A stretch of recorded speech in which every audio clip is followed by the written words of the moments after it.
There are people who devote their lives to healing the sick in spirit. There are those devoted to healing the sick in body.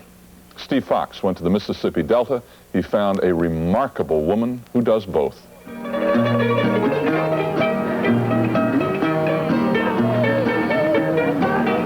I couldn't believe the Delta. It was beautiful. It was a poverty area. And in the middle of a godforsaken town, I found a clinic all by itself. The town was dying. They were looking for a way to bring it back to life and hoping and hoping and hoping for a doctor. The town is called Tutwiler, Mississippi. It is not big, about 1,100 people, one pharmacy, one bank, one barbershop, handful of gas stations. What it mainly is impoverished. It's located in one of the poorest counties in America, and that's exactly why Ann Brooks came here. How's he been doing? Looks like he likes those fingers pretty well. Just go right in here. This is a typical morning at the clinic for Dr. Brooks. Shirley, a 13-year-old, brings her baby in for a checkup. She had the child when she was 12. It seems like every time I turn around, there's another young woman who should be in school who's having a baby. And it makes my heart ache. Now, Irene, if that should happen again, do exactly what you did. Come right on in. In the next room, she sees Irene, who has a laundry list of ailments caused primarily by malnutrition. The problems that I see the most of, diabetes and hypertension, are, I think, attributable in a large degree to malnourishment. This is the world of Dr. Ann Brooks, also known as Sister Ann Brooks. She and 5 other Catholic nuns run the clinic and live in a nearby house. On earth as it is in heaven. Give us this day our daily bread. Dr. Brooks has rheumatoid arthritis, and for much of her life she got around only with the help of a cane or wheelchair. But an osteopath treated her successfully and gave her mobility and the hope of living pain-free. As a result, 7 years ago, at age 40, she went to medical school because she decided God was calling her to be a doctor. I was working at a free clinic as a volunteer, a clinic where people who had no money could receive medical attention. And I remember looking at the waiting room and seeing people from every walk of life, druggies, babies, elderly, ordinary folks whose job had fallen out and they had nothing left. Looking at them and realizing that most of those folks did not believe that God loved them. I felt that somewhere in the medical profession there was a place for a nun who could, without preaching, just love somebody and hopefully help heal.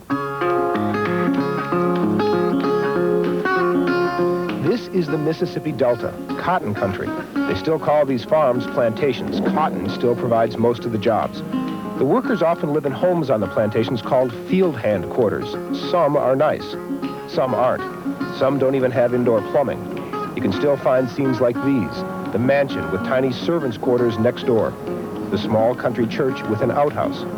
Most of the charm has worn off of this area. The poverty is almost everywhere, even just outside the clinic's back window. There are a lot of poor, of every color. Dr. Brooks makes house calls. She has to. The old people of the area are often too sick or simply don't have the means to get to the clinic. Now, who are we headed to visit now? We're going to see a very wonderful lady named Mary Young. She is a diabetic, and as a result of her diabetes has lost both of her legs and her eyesight. She also has high blood pressure, but she's been very stable these past few months, and I'm real pleased how well she's been. How you doing today, Miss Mary? Doing fine. Okay, this is Mr. Fox. Steve Fox, nice to meet you. Thanks for The that. love and the concern of another person restores self-esteem, restores hope, and that is an important part in getting somebody better. Oh, you're nice and clear today. Next, Dr. Brooks visited a small shack. The place was uninhabitable, but 9 people live here. There's no money here. How can you fix up a house if you need to buy food? How can you buy your medicine if you need to buy food? As I walked through these homes, I couldn't help thinking that America is not supposed to look like this. In fact, it felt like a third world country. Everywhere you looked, another sick person, another child barely out of grade school holding her newborn baby. And with high unemployment and few jobs, they spend their time watching TV soap opera characters grapple with problems that seemed ludicrous by contrast, a grim joke. When I think of what I see here, I get angry. Real angry, sometimes, at what I see and what happens. Like when a child comes in age 13 and part of his toe is eaten off by a rat. That makes me angry. When I see a child who's come in with a terrible burn because their mother has pushed them onto a fire, that makes me angry. And that anger can do two things. It can go out and be constructive, or it can turn in and become depression. I try real hard to keep that anger going out. I do what I can with what I've got, and I try to give it with love.